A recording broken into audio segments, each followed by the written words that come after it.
is one that is being discussed across the world. I think it would be fair to say these days. Also, as many of the schools in the Northern Hemisphere are preparing to return from their summer holiday. We have a great panel this evening, and it's wonderful to see so many parents who have been able to join us in the discussion. The last count, it looked like 230 and 33, 34, 35 and counting.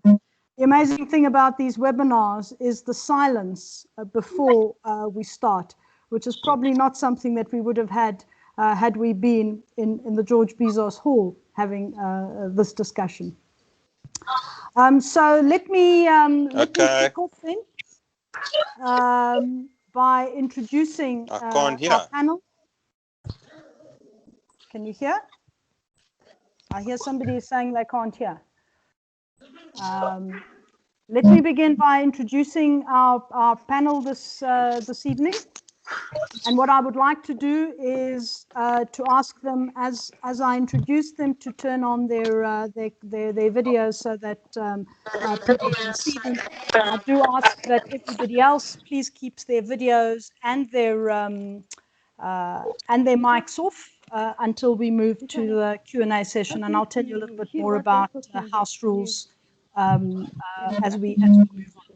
So our first panelist, and I'm going to introduce them in alphabetical order. Our first panelist probably needs very little introduction. It's Professor Damon Bezos. He's a professor at Wits Medical School, a surgical gastroenterologist at the Donny Gordon Hospital, and he will be one of our two medical experts this evening. The second, he also serves, I think it's important to note, on SAHETI's COVID-19 task force since it was established in March. Our second medical expert is Vaspina Demopoulos. She's a pediatric intensivist, currently heading up pediatrics and the PICU also at the Donny Gordon Hospital. She has previously worked at the Pediatric Intensive Care Unit at Nelson Mandela Children's Hospital, at Chris Hani Baragwanath, at Charlotte Makheke, at Rahima Musa Mother and Child Hospital in Klerksdorp Hospital, as well as the Queen Mary's Hospital for Sick Children in London. She currently sits on 4 COVID task teams and is participating in multiple local and international webinars regarding COVID-19. And of course, I think she's also just joined our task force. It's really great, Des, to have you here speaking to us in this webinar. Always in alphabetical order. The next person I'd like to introduce, again, needs no introduction, and that's Fred Scovank, the school psychologist. He'll be speaking to you a little later about issues of mental health.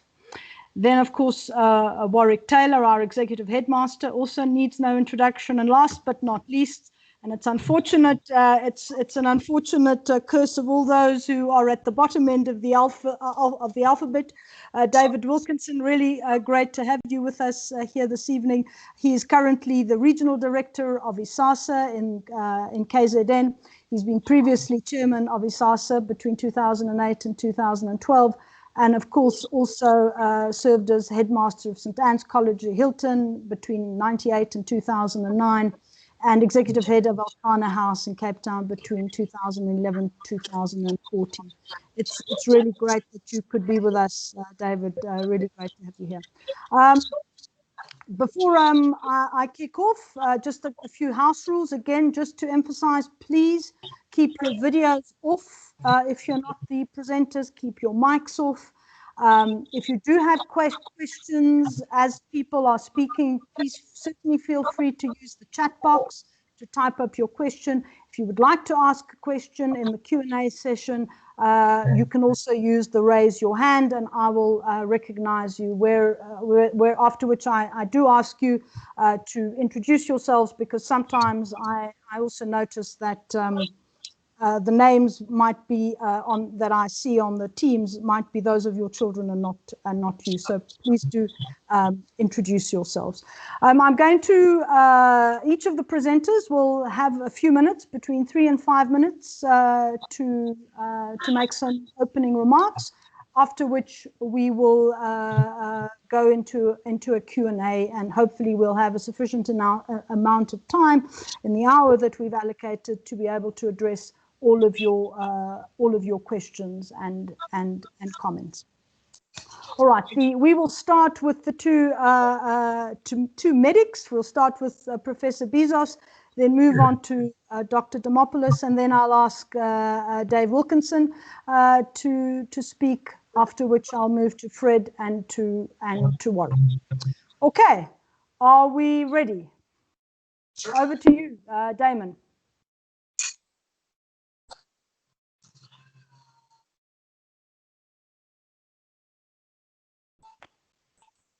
Damon, are you there? I know you want to share a screen. Are you okay with that?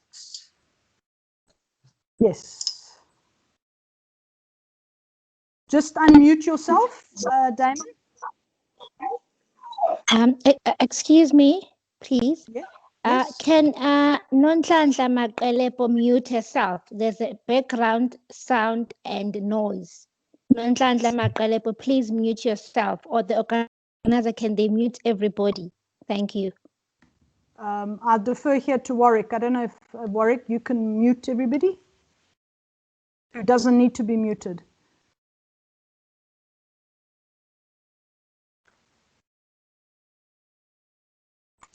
Can you hear me now? Okay. Yeah. Can you see my slide? Yes. Good evening, everyone. And once again, thank you all for attending. This is a wonderful turnout, and obviously everyone is concerned and worried about sending their children back to school. I'd like to first of all compliment the school, Warwick Taylor, the committees that have spent a lot of time thinking about this, for the wonderful job that they did last term. And I'd like to thank all the parents for their understanding and hope that their children are well. I'm a surgeon, and what I can tell you from personal experience now is that the first wave of the epidemic is on the way down. And I think it's fortunate that we are planning to increase the number of learners coming back to the school at the time when the epidemic is waning. We cannot really predict what's going to happen in the future, but what I really would like to speak to the parents about today is what's called the R number.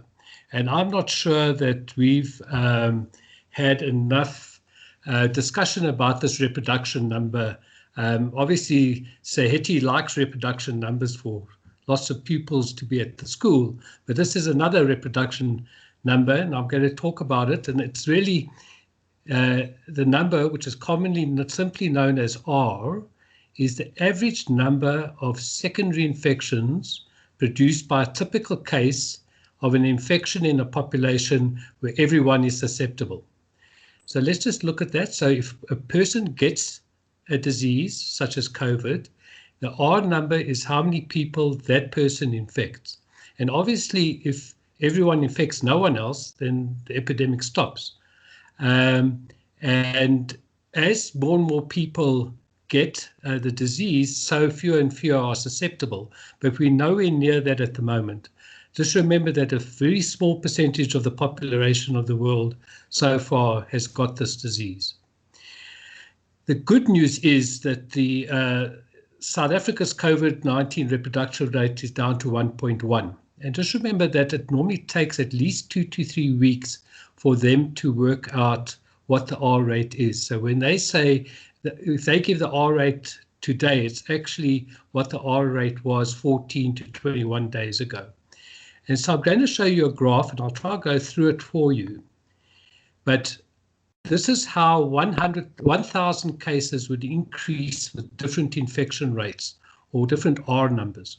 And you can see that these different blue lines These different blue lines have got different R rates. So remember that there's 1,000 cases at the beginning, and then if there was an R rate of 1, which means that every person who got it gave only one other person the infection, that is the line there with R equals 1. Now remember that that's cumulative. So as time goes on, after 60 days, the 1,000 people, there would be something like 13,000 people infected. You can see what happens if the R rate is just 1.1, what happens to this cumulative total, how it suddenly becomes exponential. And I think that at some stage we were well above 1. And so you can understand how this exponential rise increases. If you can get down to 0.9, you can see it flattening. And if you can get to 0.5, you really flatten the curve. And so my point to everyone is that I know that summer is coming. I know that things are opening up. But what we have to all concentrate on doing is to make sure that, first of all, we don't get it. But if we get it, that we don't give anyone else. And I think that's why, and I think Despina is going to speak about this at some length, is that if anyone is sick at home, you really have to take this seriously, get tested, and not send anyone out into the world where they could infect others. So if we just take a look at South Africa's R number, and just look at the red line. The other lines are confidence intervals, which the statisticians talk about. You can see that we started with an R rate of close to 1.5, and slowly but surely that is coming down. It really is quite difficult, and this is in sort of the middle of July. And as I mentioned, it does take them about 3 weeks to work out what this R rate is, because until someone is non-infectious, you can't really tell how many people they've infected. So that would be my first message, is please make sure that if you do, first of all, don't get it, but if you do get it, be very careful not to infect others, and rather be cautious. Your children have got the ability to do online learning. So if anyone is at home is ill, please rather keep them at home, get the person tested, and only if they're negative, send the children back to school. I also would plead that people, the parents and certainly the grandparents, do not neglect their own health. You know, I'm a surgeon and I do a lot of cancer surgery, and we've really seen a huge drop-off on the number of patients, first of all, coming in with a diagnosis of new cancer, and also a big drop in the number of people coming for screening and surveillance. And really, I think that the time has come where you really have to go and see your health practitioners for checkups, blood pressure, cholesterol, diabetes, have screening tests for breast cancer, colon cancer, prostate cancer, and also think about having the operations that you have delayed. The hospitals are emptying out of COVID, although there are still some cases around.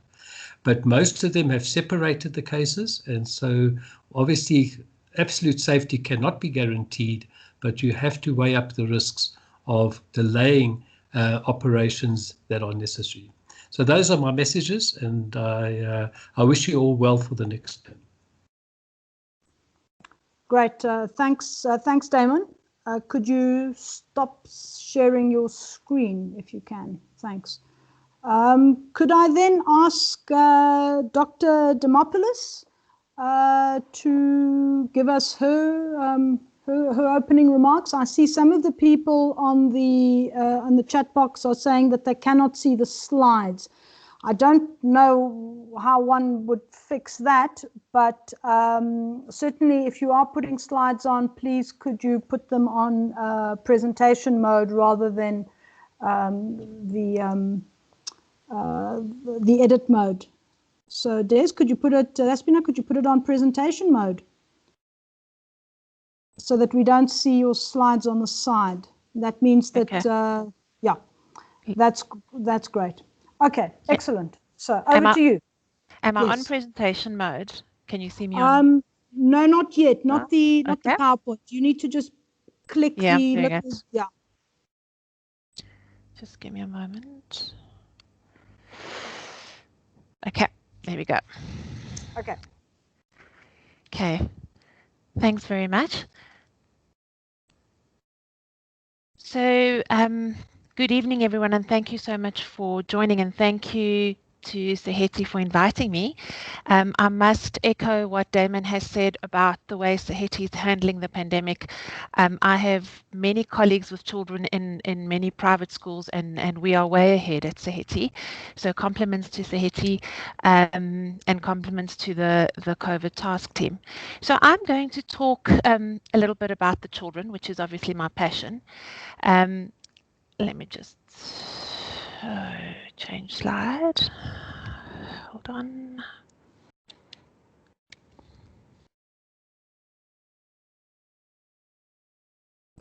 Okay, so I'm sure by now everybody knows about this lovely virus. My emphasis to you is that it's not just the flu, as many people have thought. It's obviously more than just the flu. And when we talk about COVID-19, which is coronavirus disease 2019, we talk about the disease caused by SARS-CoV-2, which is severe acute respiratory syndrome coronavirus 2. And the spread is when you have direct, indirect, or close contact with infected people through infected secretions such as saliva and respiratory secretions or respiratory droplets.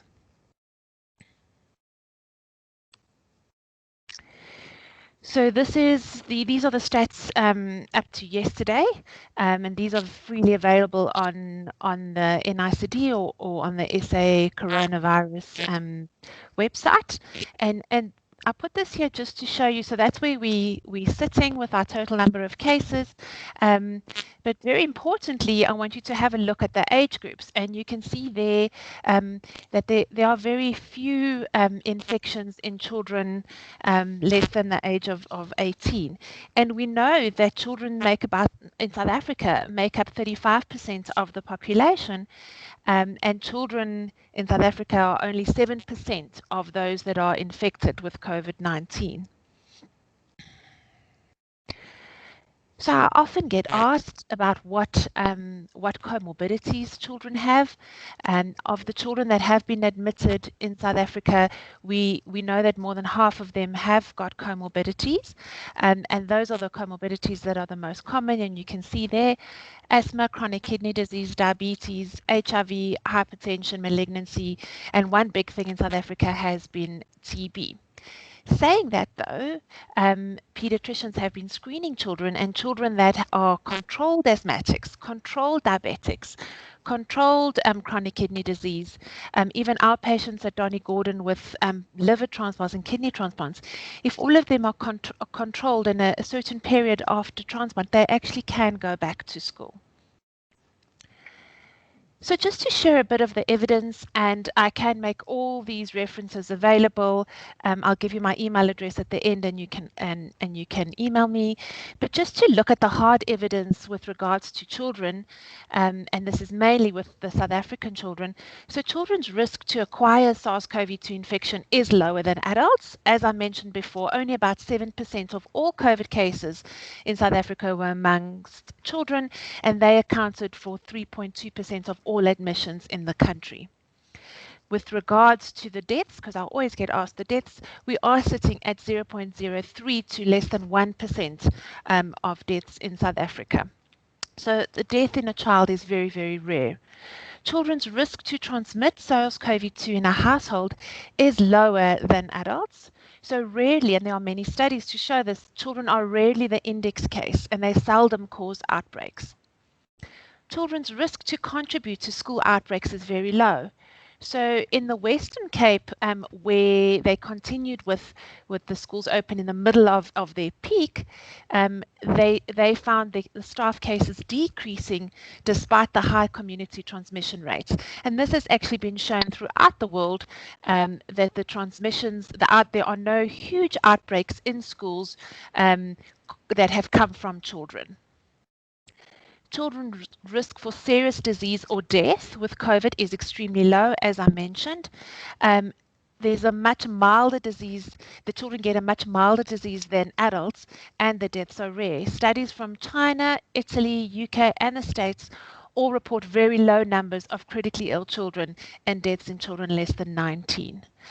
I sit on a forum every 2 weeks with all the specialists in the country that are involved with PEDS ICU, both in private practice and in state, and we discuss every 2 weeks what's happening around the country with regards to COVID and all the children that are sick. So we have discussed every single child in South Africa that has died of COVID or has been sick with the PIM syndrome, which I will discuss.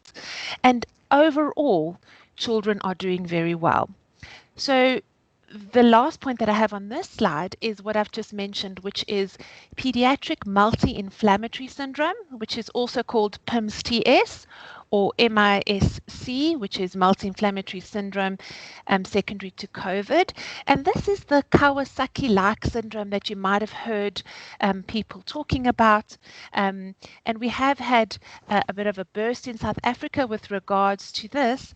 And some of the children, less than half of these, have been in ICU with this syndrome, and they've all done very well.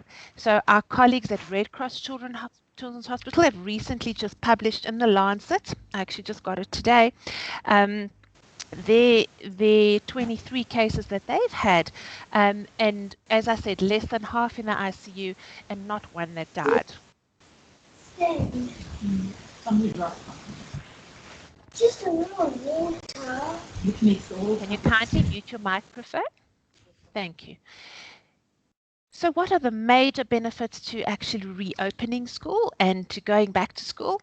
So it allows our students to complete their studies and continue to the next level. There are essential services and access to nutrition, child welfare, and we're preventing violence against children.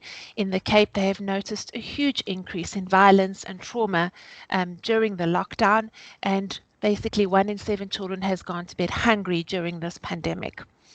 Social and psychological well-being, and being a mother, I'm sure many of you have felt that this lockdown has really affected the psychological well-being of our children and our families.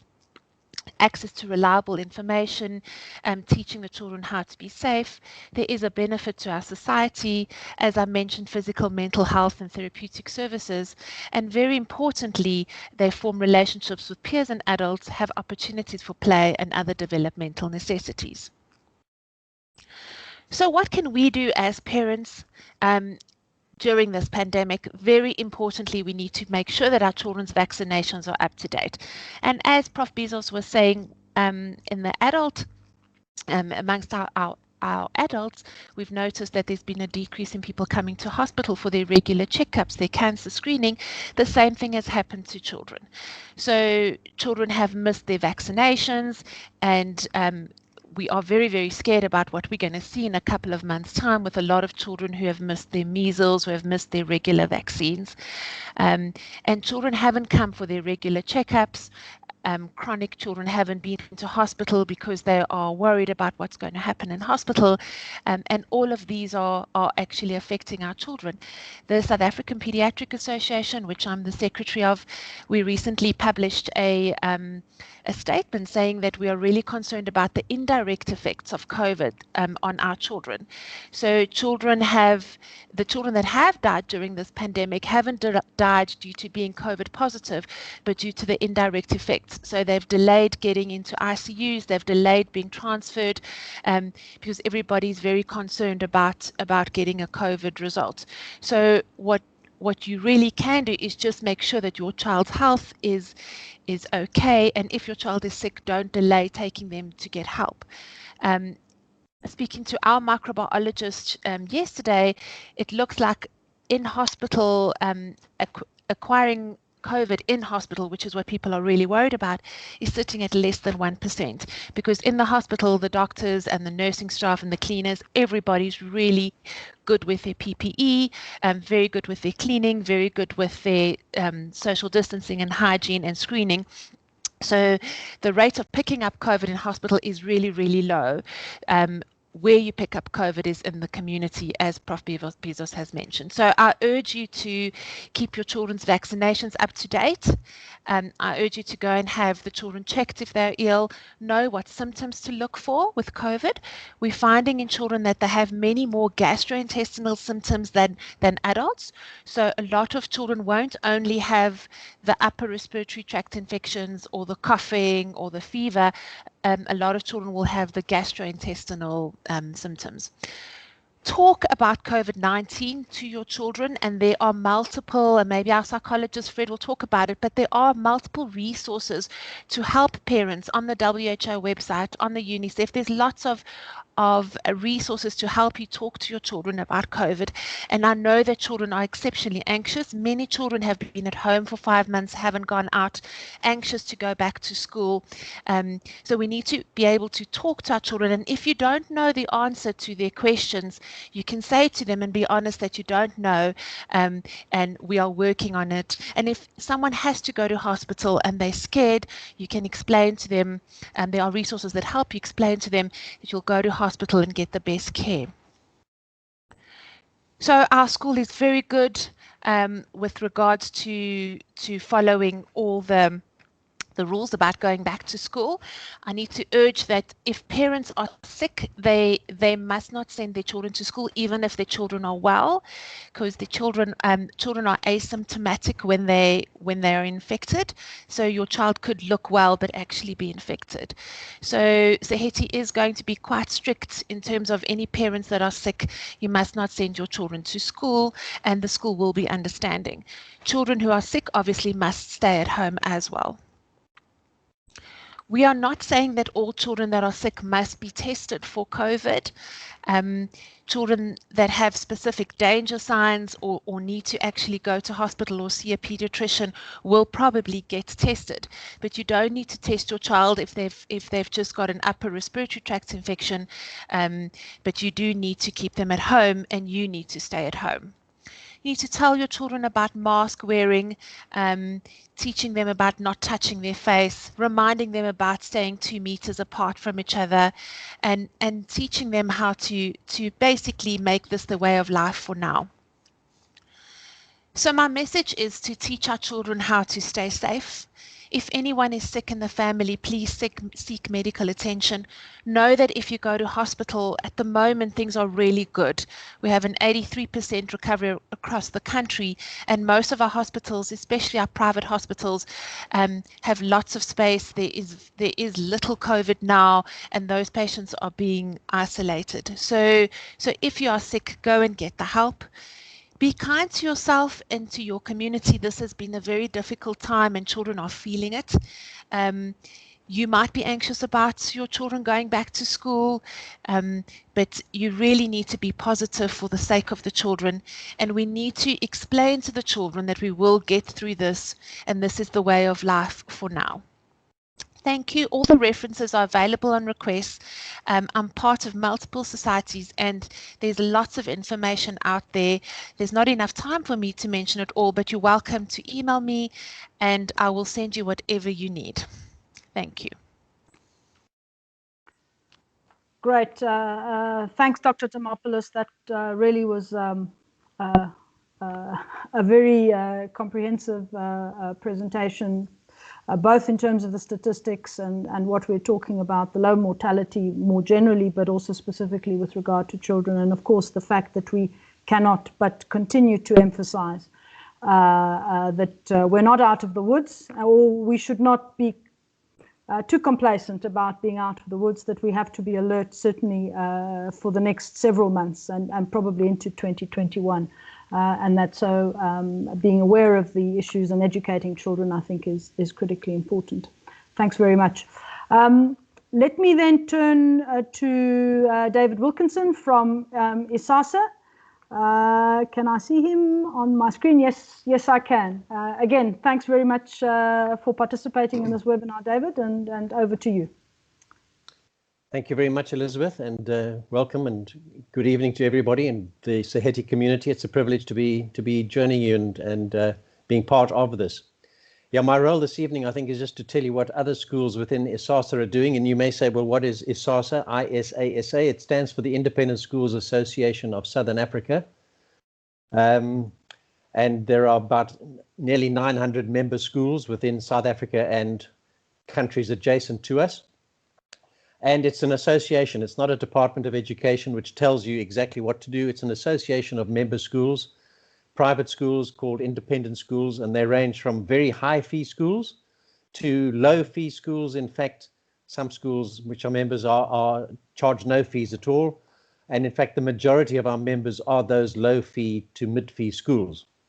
That's just a little bit of background, and I think my role this evening is to talk a little bit about what some of those your fellow member schools, SAHETI is one of the key members of ISASA, what the other member schools are doing in terms of back to school, whether they are back to school, whether they're contemplating it, how far they're down the process.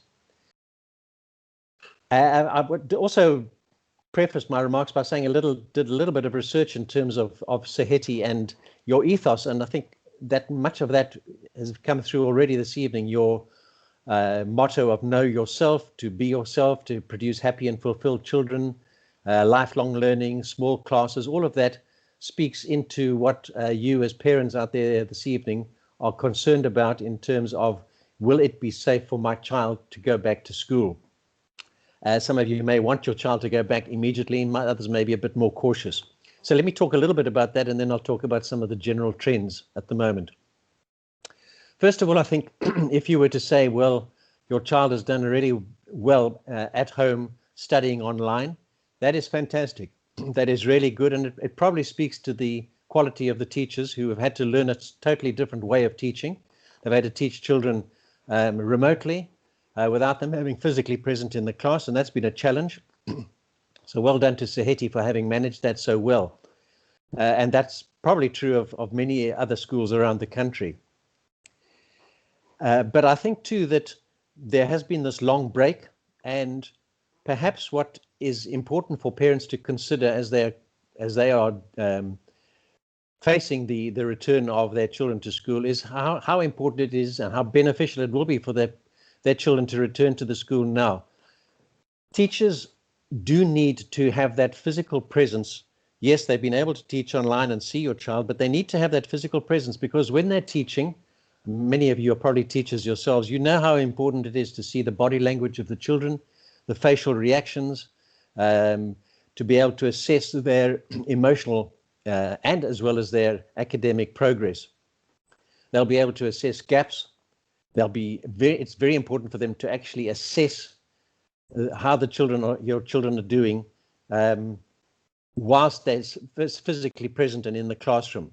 So yes, teaching online is different, but I think teaching with your children around you is so important. And children need that too. They need to be able to look around and socialize, obviously bearing in mind all the regulations that have been spoken about by our two medical specialists already. Be very careful, and I'm sure that SAHETI is doing that. You see, the teacher sees and picks up these strengths while he or she is teaching in the classroom, and he or she can focus on the children, and learning, in fact, comes down to building relationships. And here I'd like to say how important it is, and maybe the psychologist who's following me will say something about this, that EQ is just as important as IQ. IQ is a measure of your academic excellence, but your EQ is a measuring of your emotional intelligence, and that is so important for life. And those who've got children in high school already will probably recognize that their children have been taught a lot about EQ skills, how important those will be for when your children leave school and move on to tertiary or into the business world or into life itself, how important EQ is. And EQ really depends on relationships, building up relationships with people around you. You can judge what the emotions are of those around you, your fellow pupils. Children need that. Children need that bouncing off each other. Yes, even the disagreements, even the little squabbles that happen between children, that's also important. It's growing. It's very important, and it lends to understanding who you are as a citizen and where you are, and it teaches you about empathy. So, where are the other schools in relation to this? Well, I've come across many schools which are quite similar to SAHETI in terms of the fact that you are a school that goes from your preschool all the way up to grade 12. You're a combined school, therefore, you're co-ed. You're a reasonably large school, you're an urban school. Now, there are several that I look after here in KZN, very similar to you, who have already started. Those who have the ability to have smaller classes and to have enough classroom space have begun with all their children back. Others, because of the size of the campus and the fact that they got slightly larger classes, have had to go into it in a phased-in mode with certain grades on some days or half the grade on some days and so on. I'm not quite sure how SAHETI will be dealing with it, but I can assure you that the vast majority of ISASA schools have begun that process and are already well into it. One similar school to you started 3 weeks ago with all the children back, and 90% of the children are back. The small number of children who are not back are not there for very good medical reasons, whether there's a parent or a grandparent living in the same house who has an illness or comorbidity and so on. The parents have sent their children back very happily, very well aware of the stringent regulations which the schools have placed in order to protect the safety of your children, because that is what that is what the schools are here for, is to protect your children and keep them safe. So I think in summing up, all I want to say is it is a decision that each individual member school of ISASA has taken.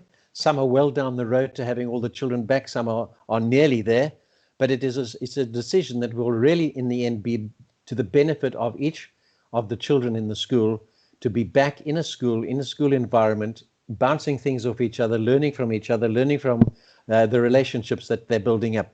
I'd be happy to answer any questions if anybody does want to raise questions with regard to that. But in the meantime, thank you again for inviting me. Thanks, Warwick, and greetings to all of you. Great. Thanks very much, David. And I think a number of points that Fred will also no doubt pick up about learning is also about building relationships. And at the end of the day, we are social animals. We're not meant to be all the time behind a computer speaking to friends, colleagues, and teachers virtually. I see there are a few hands. We will keep them up. We will get to them as we move into the Q&A session after Fred and Warwick have spoken. Over to you, Fred. Thank you very much. And it's so nice to see all the familiar names here in the chat box. I'm here tonight to talk to you about the psychological impact of going back to school. And I think if we look at all the evidence that we have at the moment, it says that the benefits of going back to school far outweighs the risks. So the decision to actually go back to school should consider the social, emotional development of children. And schools essentially provide children with very critical ingredients to their development. As Mr. Wilkinson said, relationships are critical. And, when children learn, love, and they thrive, and they interact with adults like teachers and peers, they do well overall. School also provides routine and consistency in how things are taught, which is essential to academic achievement. And this in turn leads to those very important things being developed, like language development. Language skills are born in the context of conversation, and so hence that interaction being critical. Social emotional development being important, and those interpersonal skills that my previous presenter also spoke about.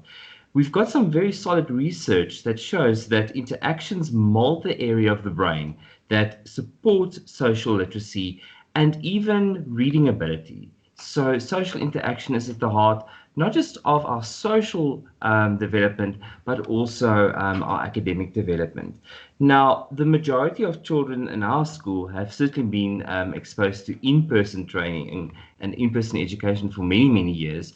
And so COVID-19 really introduced a complete shift, and it changed a lot of things. It changed how children started interacting with each other, their sense of predictability in their daily routine, how they are being assessed, how they are learning. And although there are many positives that we have discovered during this time, there are also some concerns that are now starting to emerge in the research to show that there are certain areas where children are lagging behind when they are doing online learning. We've also seen in some of the more recent research, the emerging research, that certainly for the older population, the adolescents, that there's been an increase in anxiety, depression, eating disorders, self-harm. And so we have to keep this in the back of our mind as we have this discussion. Now, what is the impact of long breaks from in-person education? We've got very clear evidence that when children are not physically in school, they also become less active. Longer recreational screen time with video games and interaction online, and also the sleep-wake cycle being affected when they're not at school and they're not in that routine. Now, all these things that I've mentioned here on the screen actually have an impact on academic development as well. If you think about this, if a child spends more time than they should on gaming, that impacts on the sleep-awake cycle. They're tired in the morning, concentration is impacted, and that overall also impacts on mood. And so all these physiological elements that we see also impact then on the academic performance of children. The best sophisticated learning platforms cannot replace that face-to-face relationship that a child has with their teacher. And I think that is also what Mr. Wilkinson spoke about, and the importance of EQ being developed. Now, I want to take a moment just to talk about a very, very important factor here. And this is a protective factor that facilitates mental health in children. And this is what is known as school connectedness. Now, this refers to the caring relationships that children develop with their teachers and their peers in a day-to-day school environment. Online platforms do not necessarily provide it. It's very limited because school connectedness is built in those micro moments of interaction that we have with each other. When children have a sense of school connectedness, this leads to healthy behaviors and it reduces less risky behaviors like sexual initiation, substance use, etc. Much better academic achievement when kids have a sense of being connected to the school environment and also self-esteem. So the online platform is very limited in actually facilitating the social connectedness. Being physically present in a classroom with your peers, with your teachers, improve social and school connectedness.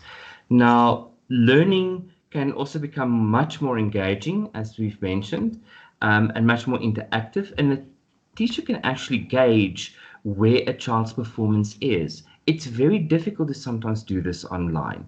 That real-time feedback, when a child is trying out a problem and giving that feedback, goes such a long way in boosting a child's sense of agency and that belief in themselves. And when teachers can give this feedback, that can also help. And obviously, some of our students might have some difficulty with learning, and they are especially vulnerable with these online platforms because a lot goes missing. Now, I know that we've spoken about the toll on parents, and I know that probably all the parents are nodding their heads saying, absolutely, you know all about this. Learning can be very difficult for many reasons. Parents played an incredibly important role here to facilitate the learning process more than ever before. But due to parents' workload and their diverse ways of explaining things to children, there probably will be a discrepancy on how well parents are faring in their new assigned roles as teachers. So, also parents who've got, siblings and children in different grades, you might not be able to provide equal time to children and attention that they might need. Home environments, as you know, can be very disruptive. There's unscheduled disruptions like telephone calls, phone ringing, people coming in and out. And that unstructured routine impacts on children's academic development. School gives us the balance. There's time for teaching and there's time for interaction. And that's exactly what children need to thrive. Online learning, as you well know, requires much more time in front of the computer.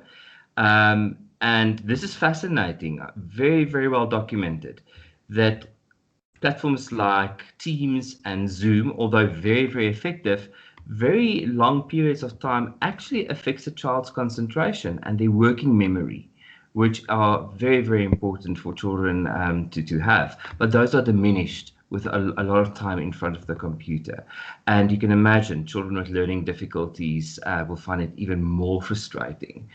And then that last point there, that routine and disruptions, as I've mentioned, schools give us that environment of routine.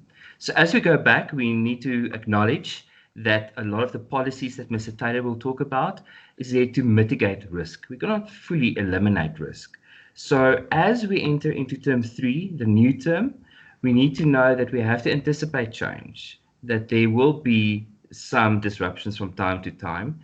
But the most important thing as a parent is you have to model that flexibility and accept the uncertainty that we are in. When you can model that, I think it goes a very, very long way in assuring your children that they can also cope with it. And we mustn't underestimate children. They're very, very resilient. And focus on the positives. That's very, very important. If you would like to access a few more resources on how to explain COVID to your children and to help them with this transition, because remember, you've been out of routine now for a very long time, and now we're getting back into that routine. It might not be that easy. Here are some resources that you can consult. Kids Health, the CDC has got very, very good resources, childmind.org, and also UNICEF. They've got very, very solid evidence-based interventions and very good advice for parents to deal with it. So I'm looking forward to seeing everyone soon at school, the children. And I know many parents might feel a bit anxious as well, but let's embrace the uncertainty and let's move through this together. Thank you. Great. Thanks very much, Fred. I think absolutely uncertainty and probably a very big number of parents who now completely relate to some of the challenges that teachers face in the classroom on a day-to-day basis. Warwick, over to you. Yeah, thank you. Good evening all. It really is a pleasure to have everybody in this meeting. We are recording. We've reached the maximum limit of 350, so people will have a chance to get the recording. I'm going to just speak to you very briefly about our protocols in place so that you've got some solid information in terms of the choice, the decision that you need to make. We do believe that, well, we are aiming at close to 100% return to school. Obviously, those families with comorbidities or some of our children, we've got one in the house, 2 in the high school, 1 in the primary school, that won't be returning because they are at risk. So from a school perspective, we've put into place standard operating procedures that will mitigate the risk of transfer at school. These are available on our website, so I do encourage you to go to our webpage and download those. Our focus is around social distancing, wearing of masks, and regular sanitization. So the day starts with temperature screening and sanitization. Different sectors of the school enter at one of 8 screening points, which open at 7:20 in the morning. All students will receive a QR code the first day that they get back on a card, and each day we will use that to record their temperature as they enter, and it will be also serve as a register. So from grade 4 upwards, we will only allow a drop and go zone, and details of the different zones will be sent to parents before we start. We really do need to restrict the traffic flow in the property. So, for example, the high school will have their drop and go zone on the north side of the school past the church. And I do ask parents to conform with the requirements so that we have a smooth transition into the new term. All classrooms have sanitized bottles at the door, and many corridors have one-way arrows. And our rotational or platooning system of an A and a B group allow for the appropriate social distancing within the classrooms. So some of our high school classrooms cannot cope with the larger capacity, and so we've got an A and B system. In the pre-primary and foundation phase, however, classrooms are a bit bigger and have allowed for 4 groups, which means the rotation is less frequent, once in 4 weeks.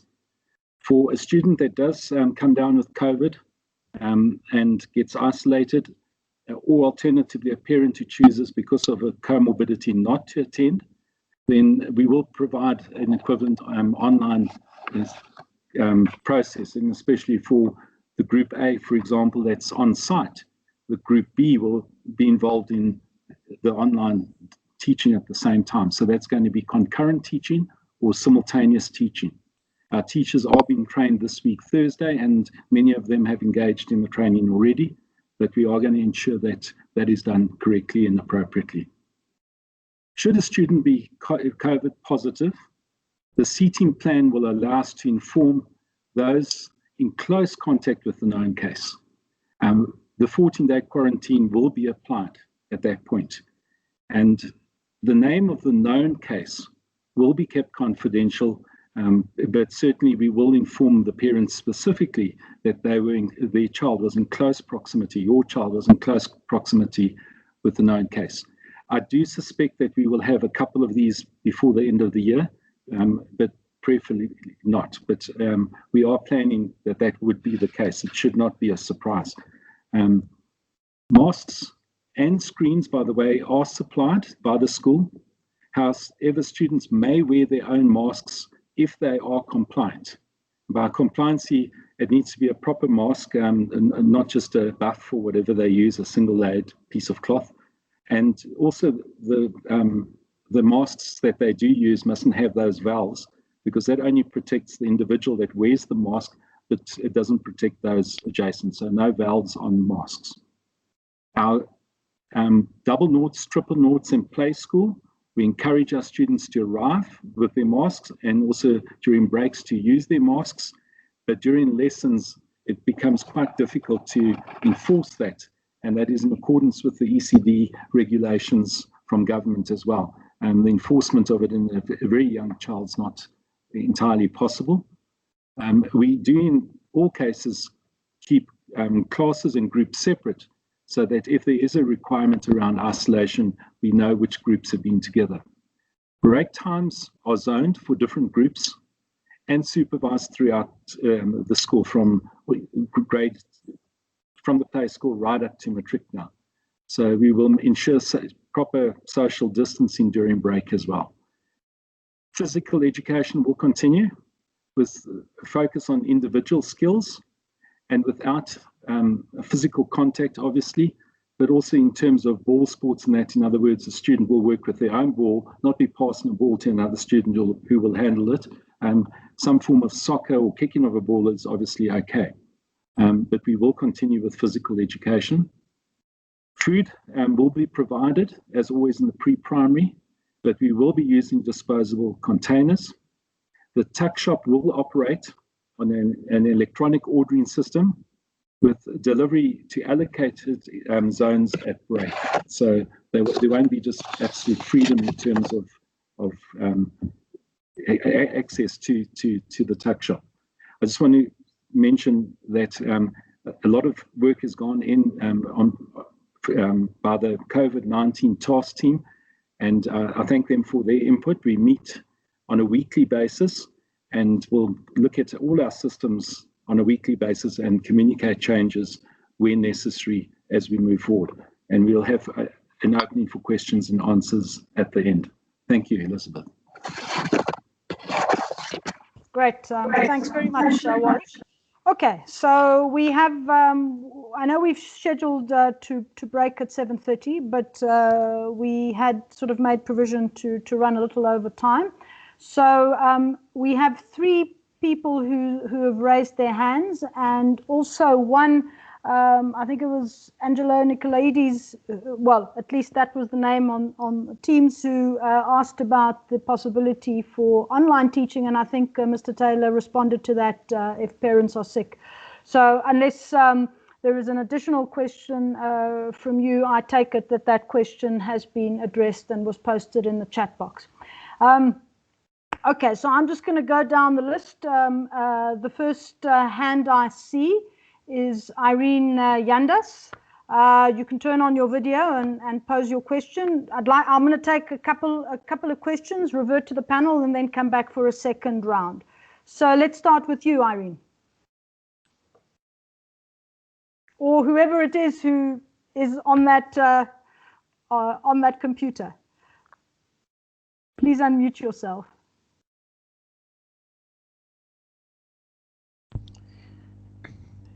It looks like she put her hand down. Okay, so you don't have a question. Okay, then the next one is Otsile Matseke. The next hand I see. If you have a question, please don't forget to unmute yourself and pose the question. Otsile Matseke.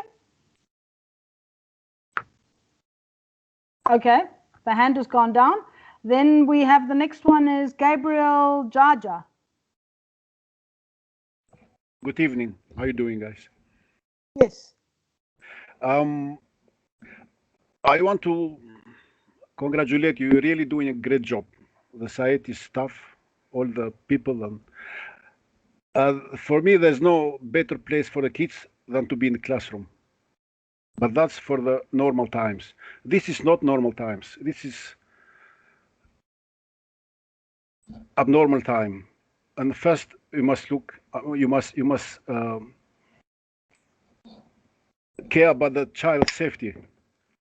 I agree with all the doctors what they say, and I agree with the doctor who say the kids are younger than 18 years old, the law of transmission is very low and the death is low. But still, one death is too many. From the whole world, it's only 14 countries who open the school out of 200 countries. Only 14 countries that open the schools. I don't know why you guys want to join this. South Korea, only 200 cases yesterday, and they closed the schools. Only 200 cases. I know the cases are going down here in South Africa, but also the tests going down.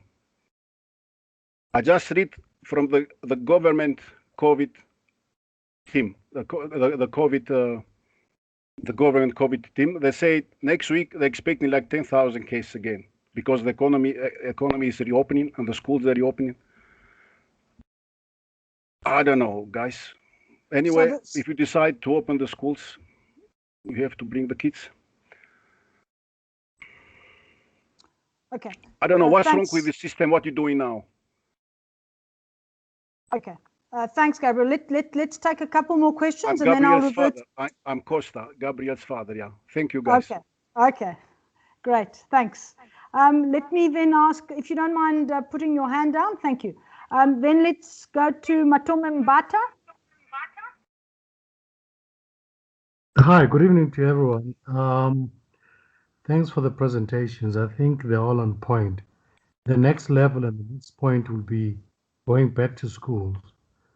My question is, I'm told there's a program in place in terms of there'll be one group going in 1 week, another group going on the next week. Can we get clarification on that one, please? Okay, great. Thanks. Then let's move down. Diego Mchali. And then I'll revert to the panel.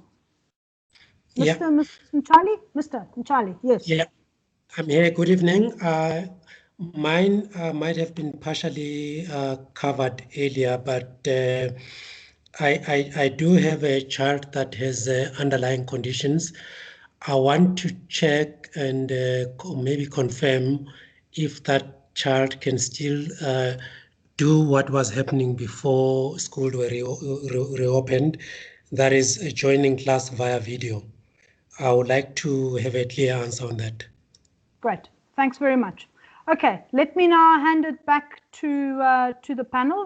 There was one question, I think, specifically for Warwick, but I think then also some broader issues about safety of opening schools at this point. And I know that Dr. Demopoulos probably wants to come in on that. Do you want to kick off? Hi, thanks. I do appreciate the anxiety in terms of going back to school and why we're opening. So the reason for closing the schools was because we thought that children spread the virus the same way that they've spread before with influenza. So the thinking around the whole world in terms of closing schools was because children are spreaders of influenza, and influenza we know has killed many people in the past, proper swine flu, influenza A and B. So that has been the thinking. But throughout this pandemic, we have realized, and there's been multiple studies, and I'm very happy to send it to our parents, but there have been multiple studies that have shown there hasn't the risk in the community hasn't gone up by children going to schools. So a child is at much higher risk of getting COVID at home with parents that are going back to work or parents that are going out into the community. That is a much higher chance of the child getting COVID. Because in the school environment, by social distancing and hygiene and all the things that are in place, there have been multiple studies that have shown that children don't spread. So despite the anxiety in different places where they've opened and closed, there have been specific reasons for certain things. For instance, in Israel, they opened and then they put all the kids in air-conditioned classrooms and then spread the COVID and closed again. So there are thoughts behind all of this. And there is research, ongoing research. What we knew at the beginning of the pandemic and what we know now are very different things. And had we known that children weren't spreaders like this, we might not have closed the schools at the beginning. I'm just saying that the evidence is there, and I'm very happy to share it. Thank you. I'll answer the questions about the A and B rotation. So the A and B groups are for the grade 3s to grade 12s. So what will happen there is that the A group will be on site while the B group will be online, being taught simultaneously. So effectively, the students that are online will log in and the teacher will teach with 10 students in front of them physically and 10 students that are connected via the internet. So we will do that simultaneously. That's for grade 3 to grade 12. In grade 1 to grade 3, we're going to have a similar structure, but there will be 4 rotations because of the class size and we can accommodate more. So they'll be online only 1 week in 4 weeks, and 3 weeks they'll be in the classroom, also simultaneous. Then now, in our pre-primary, we also got 4 groups, an A, B, C, D group. So there's a rotation out, in other words, online only 1 week in 3, in 4. In that case, however, because simultaneous is not suitable for that group, teachers will then meet with the online students directly after school or before school for connection time. So it'll be very similar to the structure we had in the previous term. In the play school, we've got sufficient space and all students can come back at that level. If you have a student that doesn't come in for whatever reason, a comorbidity or being in contact with a known case, they would then, irrespective of the group, be part of an online environment maybe for the 14 days, which they might miss their cycle of coming back physically for that 1 week. And so also, if a student is in contact with a positive case, by the following rotation, the next week, Monday, the rest of the group can come in because they've had no contact with that set of students. So that's the reason why we went for 1 week on and 1 week off. It also allows for us, if a teacher's been in close proximity, to go off for 1 rotation, and they can get back by the following rotation if they've been tested after 7 days, 7 or 8 days. Thank you. Thanks. Does anybody else from the panel wish to respond to the 3 questions posed? Otherwise, I can move on to the next hands. There are also questions in the chat box, and I'll look at them now. The hands I have are Navin Mungal, and then Tozin Tabeni and Stefan Worthman. Let's take those three. Let's start with Navin Mungal. Good evening, everyone. Thank you, speakers. I have a question just with a specific issue, and that is it relates to whether a child in the same household as someone who is in self-isolation, should that child skip the first two, perhaps rotations, first 2 weeks, or would it be advised, or should the child return to school? Because that person who is in isolation might have been in the same household or in the same house with someone who previously tested positive and is now self-isolating because the symptoms have gotten progressively better. Thank you. Tozin Tabeni. Thank you very much.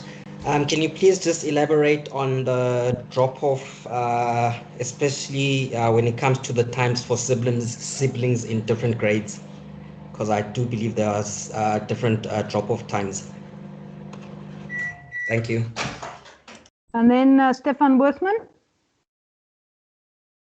Hello, good evening. I hope you're all doing well. So I wanted to ask about the tutorials and AP lessons in the high school, how that will work, as well as the policy when it comes to being on the school premises after hours.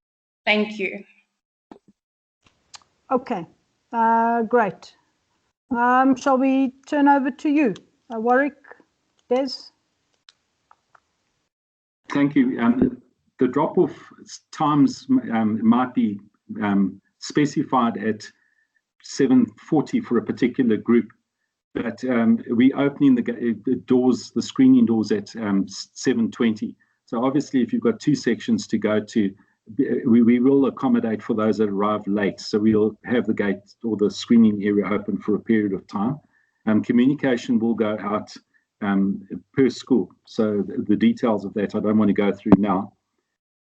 In terms of the question about after hours, as per normal, social distancing, sanitization, following the protocol, and many of the tutorials in the high school and also AdMaths, we felt that we would continue online because it also allows you to get home a little bit earlier, and some of those classrooms are quite large numbers and only meet once a week on a Friday afternoon, so those will probably continue online. Dr. De Spinner, if you wouldn't mind commenting on the 2-week rotation, those sort of protocols and the health aspect.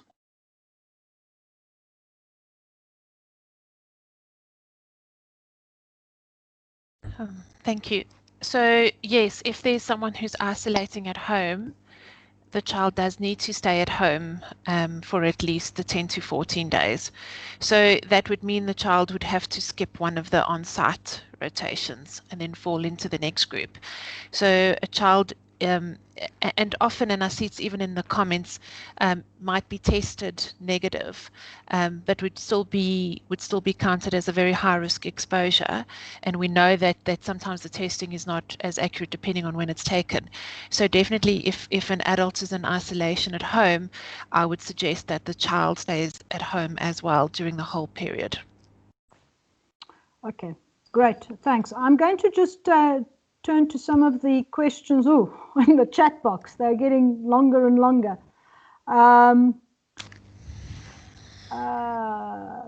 So there was a question about grade 3 classrooms and the size there, the number of students. Mr. Taylor mentioned their class numbers are larger. So Mr. Taylor, if you can look at that. Yeah, okay, we go through those. Okay, do you want to I'll just go, I'll scroll down and answer what I can. Yeah. Okay. Somebody asked about computers and whether they need to bring computers to school. And the answer is no. So if a teacher is quarantined at home, they would stream into the classroom using the smartboard and computer available. There'd be a substitute teacher in the classroom. If in the high school, students could bring cell phones, it would help in terms of accessing marking. So students would write on a piece of paper instead of handing it in, they would take a screenshot and upload it. So, but we would facilitate students not having computers. So I don't believe you need to bring computers into school. The other question was grade 3s. I think the maximum number in that class is, in those classroom venues, is 16. We've checked the ventilation and the spacing, and we can manage, I think it's a maximum of 16. That's allowed for full rotation of four groups. In terms of clothing, we're going to start with either civvies or sports kit. I would encourage sports kit because some students don't necessarily have the fancy civic clothes, and we will review that within the first 2 weeks. We just felt at the start of the term, let's just go in a little bit more conservatively, because we didn't want students to be wearing blazers day in and day out and having to try and get that washed. The daycare, the aftercare will open. Obviously controlled situation there, and there's a bit of a risk on this aspect. Obviously, if somebody in the aftercare is COVID positive, the entire aftercare group would need to be quarantined, and that will pose some risks there. We're not expecting large numbers back at aftercare, but we will put a process in place that can manage that and keep groups separate as well, as much as possible. And I think I've answered what I can answer. Should I scroll down and go through the medical stuff? Yeah, if you can. I see Michael Govender. Is the concern at school not that children will bring it home, but rather the spread will increase due to children bringing it from home to school, especially to homes where families have been diligent? So I do think the concern is both ways. So children taking it home where they have, you know, elder grandparents, and vice versa, children bringing it from home to school. But as I mentioned, most of the studies show that children are not as significant spreaders as adults are. That even if they are infected and we are unaware, if we have all our PPE and our social distancing and our hand washing in place, we should be preventing any spread either way, home to school, school to home. I see that the JAMA network, there was the article posted, and that was the one about the increased viral load. I'm guessing that the question there is about the viral load in small children that was higher. There was a study done and it was published in JAMA. But looking at that, it doesn't mean that they, once again, looking at that article, there's a higher viral load in some of the children's noses, but it doesn't mean that they spread it. So they went into that and looked at it, and despite them having a higher viral load, but children contain viral loads in the thousands in their noses, if you really want to know. But despite that, they still weren't actually spreading it. That's the computers. Is the test not only as good as the day it's taken? I'm assuming we're talking about incubation periods. So yes, the testing, it's very difficult. So 3, 4, 5 days, up to 8 days, then you might not pick it up. So that's why if we've got significant symptoms despite having a negative test, we advise that you still isolate. And there have been recent studies about herd immunity. Oh, sorry, he's asking about the negative effects of children wearing masks from a health perspective. Okay, so where that's come in is children who have got significant disabilities, and there was actually a recent WHO in this last week have put out a statement saying that children less than 5 years do not have to actually wear masks or shields as long as they are performing social distancing and sanitizing, and that comes in mainly with children who struggle to have masks put properly on their faces. So that would be children with cerebral palsy, children who have some facial abnormalities. So it's really a kind of thing where you have to outweigh the benefits versus the risks. So what the South African Pediatric Association has said is they will support what the WHO has said in terms of special circumstances where children don't have to wear masks in the very young, so it's not in the older children. But then you have to be particularly strict in terms of your distancing, your social distancing. Fortunately, I don't think we have too many worked on with special circumstances like that in our school, but if we do, we can definitely look at that.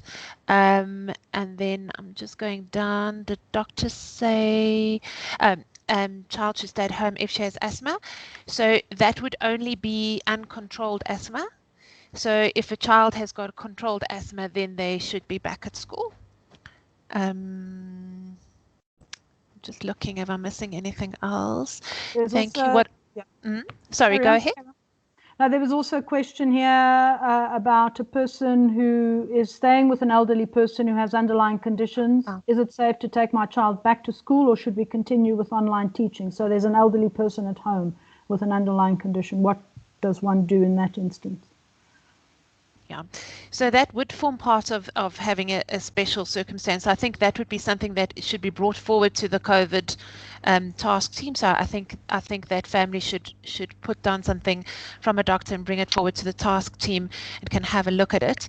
And yes, so if it's a really young child, the chances are that there shouldn't be spread, but obviously the older the child, if the child is much older, closer to 16, 17, 18, there's a very good chance that child could spread, or that teenager could spread to an elderly sick person. So I would suggest to that family that they bring forward to the COVID task team and we can discuss it. Have I gone through all the medical questions, Elizabeth? I think so. I'm battling to see them all. They kind of scroll up and down very quickly. Yeah, I'm trying to get through. I think, I'm not sure, but perhaps, I mean, there's a whole... Yeah, carry on. Sorry, no, I think the other stuff looks like stationery, lunch boxes. Okay, I'll leave that to you, Mr. Taylor. Mr. Taylor, let me take then the last three questions of the people who have their hands up, and then you can respond to any additional questions in the chat box, as well as the three questions posed. So let me ask Alexia Joannou. Yes, hi, it's Mary speaking. Thank you for this forum. My question and concern is obviously with the lockdown, it's been 5 months and kids off that haven't been back to school. What about some of the kids are suffering from mental, their mental state of mind and things like that during this lockdown, okay, and quite severely. What is the protocol there? What is a safety net if they get back to school? Will parents be notified if something happens? Can they carry on online schooling? I'd really like you, if you could just please answer that and just give me some feedback on that as well. Thank you so much. Great, thanks, Mary. And then Christopher Yen, or the person under that name. Okay, sorry, this is Julia Yen. Mr. Taylor, you mentioned that they don't need laptops, but we were sent a note to say that every child must bring a laptop to school. And so some of the parents are going to buy laptops. Can't they use an iPad or, like you said earlier, other devices? Thank you. Great, thanks. And then the Menegazzi family.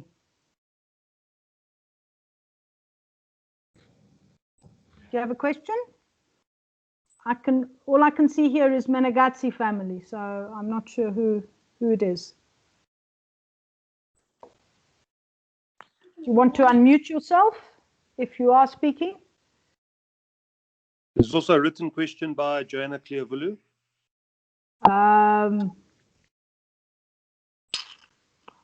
Hold on. Okay, there's a whole bunch of more questions. Okay, do you have a question to ask? And then I'll also scroll down while Warwick or Despina are responding. Okay, I think Warwick, do you wanna kick off? Yeah. So I need to just pick up on the issue around paper. Obviously, if students bring their own textbooks and that they're not passing those around, the teacher's not handling that and passing back. So writing on paper, for exams, we've picked up that it's a 24-hour period, that the virus could be live on it's not live, but stay active on the paper. So we put them into quarantine for a couple of days and then mark the work later. So the big issue about bringing in devices is really around a student writing work that the teacher needs to correct and mark. how does that teacher access the work? So obviously, if you've got a device like a phone, it's much easier to take a photograph, scan it into OneDrive, and therefore not hand the piece of paper in. So that's the motivation around bringing devices. I don't think people must go out and buy laptops and that, and also the damage I think a phone can scan or an iPad. Alternatively, if you don't have a device that's easily accessible, then that student can go home and do the scanning that evening and upload in the evening, and the marking can happen the next day. So I will clarify that with the primary school. It seems like the communication came out there to just clarify exactly what's required so that people aren't running out and buying devices. Are we forcing people to come back? Our expectation, and you need to hear that, is that we'll get 90-something% of our students back, other than those where there's a definite health risk. In other words, uncontrolled asthma, uncontrolled diabetes, and those conditions, or alternatively, a very high-risk parent or high-risk grandparent in the home. So are we forcing? Well, we will communicate tomorrow with a survey. If you aren't going to bring your children back, you need to specify what the condition is and what the medical condition is, because we also need to be accountable for the correct, appropriate teaching.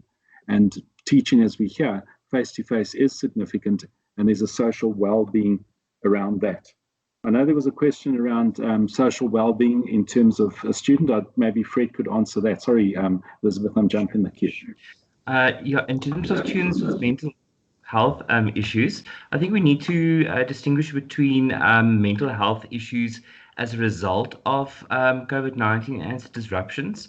Often what we would see there would be things like anxiety, depression, etc. And as I've mentioned, integration back into the school system can have very, very positive outcomes for a child, when they start interacting with their friends again and coming back into routine. Will there be a level of uncomfortableness and anxiety in the first few days? Absolutely, yes. But that we can move through. It's like any beginning of a school year, basically. There's that anticipation. And usually kids do settle in the first few days. In cases where there's been mental health issues prior to COVID-19, I think that is looked at on a more individual basis to look at the level of functioning. And there we need to talk with the student, the parents, and their mental health care provider to see what would be the best option coming back in. Anything from your side, Despina? There are just a couple of questions. One of them, I think, maybe can be part of a communication after this meeting, because people have asked for the details of the COVID-19 task team, and I'm sure we can circulate those to all parents as part of the communication. I think it might have been circulated at some point, but it's not a bad thing to do again. There was a question about how do you do social distancing with a 4-year-old? So I don't know if either of you want to take that. There was also a question about what about children who have to come to school using public transport? That's also obviously a risk. I can't find the question by Cleobulu, so if you want to repost it, please do, because I think we also want to bring the meeting to a close. And then there are a couple of hands, Nick Papanikolaou and Asipili Ngubevana. Do you want to quickly pose your questions? Sure. Thanks. I just want to say thank you. Everyone was on point. Great presentation. Regarding the online teaching that happened, I would imagine no matter how good the teachers were, there's going to be some loss of information during that medium. Is the school planning to restructure the syllabus to do catch-up? Or well, I'm sure they are, but just some details around that. Thank you. Okay, and Asipile? Hi all. No, this is Asipile's dad. What I wanted to raise really is a concern around the potential for constant disruptions. I imagine a situation where the kids come into contact, with one of them having been positive or whatever, and then they go into isolation for 14 days, and then 2 days after returning, we run into another case in the same class. What happens then? I do think those constant disruptions, there's a potential for that to happen, and And for me, that is a big concern. Okay, and is there another hand up? And that would be the last one. Matome Mbata? I think you asked a question earlier. I don't know if it's from an earlier. No, hi, it's different. Basically, on children who are using public transport, what plans are there? What are dynamics that are going to be dealt with? Thanks. Okay, great, thanks. Okay, I think we'll bring the questions all to a close, over to the panel, and if anybody else also wants to chip in, and then we'll close the webinar. Right, from my side, I'd like to just comment about catching up in the gaps that have been created. Yes, we would certainly be alerted to gaps that have been created because of online, and we'll adjust our teaching. So take off some of the frills and ensure that we consolidate. In the high school, in fact, most of the school, we believe we are ahead or accordingly, other than obviously the pre-primary area and play school, there are gaps there that have been created that we need to keep an eye on, especially even going into next year, and adjustments might be required in the curriculum that follows in 2021. The public transport one, we keep our social distancing at school, and so that minimizes the transfer within the school. So the reality is we trust that our systems are such that even if somebody's COVID positive and sits in class, that our protocols, our ventilation is probably the most critical thing that I'll be driving going back. Windows, doors must be kept open. We've put in extraction fans in certain venues where we've been concerned about the ventilation. So there shouldn't be a case of transfer at SAHETI. I do ask parents that if your child does go into isolation because of being a contact at SAHETI, that you ensure that they stay in isolation, because we need to establish if there has been a contact through the school structure and not outside after school at a party or whatever it is. So I'm really asking parents to uphold that quite strictly. And yes, there are going to be constant disruptions. I do believe it will be a fairly disruptive term. And I would imagine that we will have sections of the school closing on an ongoing basis throughout the term. Hopefully, most of the grades don't experience it, but there will be some that will, and hopefully not the same grade twice. But that's sometimes the way things work out. Same class often has 2 or 3 cases, and nobody else has 1 case, and that can happen. So no guarantees, but we do understand that disruption. They're certainly going to be different to us, more resilient, and obviously we will address the issue around routine and dealing with that disruption from Fred's perspective as a psychologist. Thank you.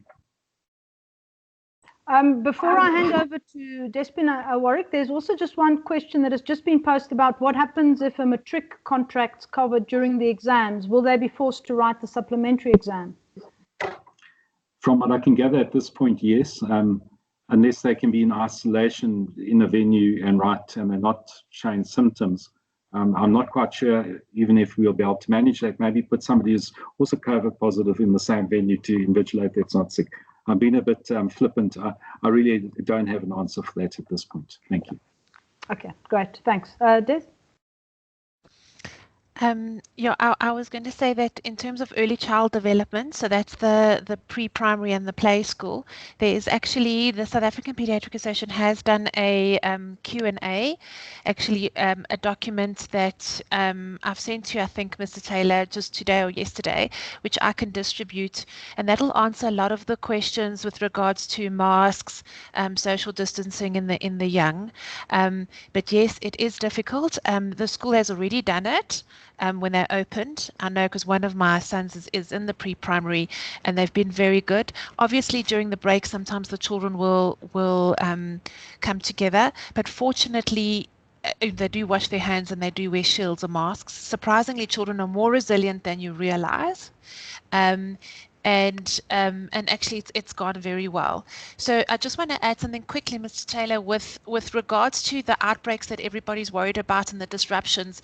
So if we just look at what's been going on around the world and what's been going on in the Cape and what's been going on in other parts, in other schools, it is very, very, very unlikely I'm saying that, and I hope it won't happen, but it's very unlikely that we will have recurrent outbreaks as long as we follow the rules. So as long as we keep with our distancing, as long as we follow all the rules, we should be okay, even if someone is positive. And we've noticed that in the hospitals, healthcare workers have actually gotten COVID from the community and not actually from the hospital. And we've been on rounds with each other, but we followed the social distancing, we wore our masks, and we didn't get COVID from each other. So the social distancing has actually been shown much higher than anything else to prevent getting COVID. So if we just follow the rules, we'll be okay, I promise. Great.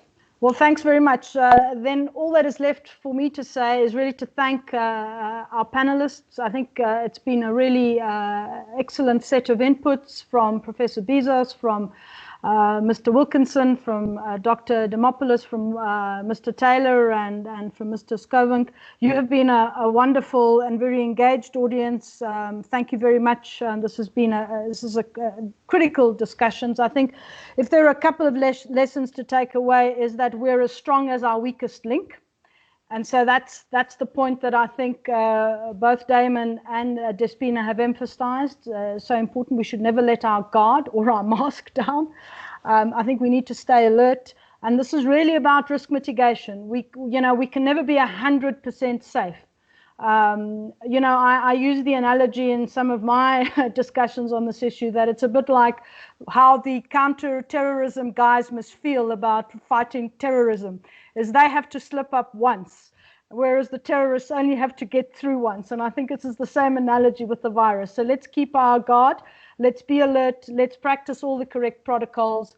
And I think the school and the COVID task team are open and accessible to you if you have further questions. We recognize that I think all parents are concerned, both for their families and for their children. So let's keep communicating, let's keep asking the questions, and above all, stay safe. Thank you very much. Have a good evening, and I'm sure we'll be speaking soon. Thanks again. Good night, all. Thank you. Good night. Good night. Thank you.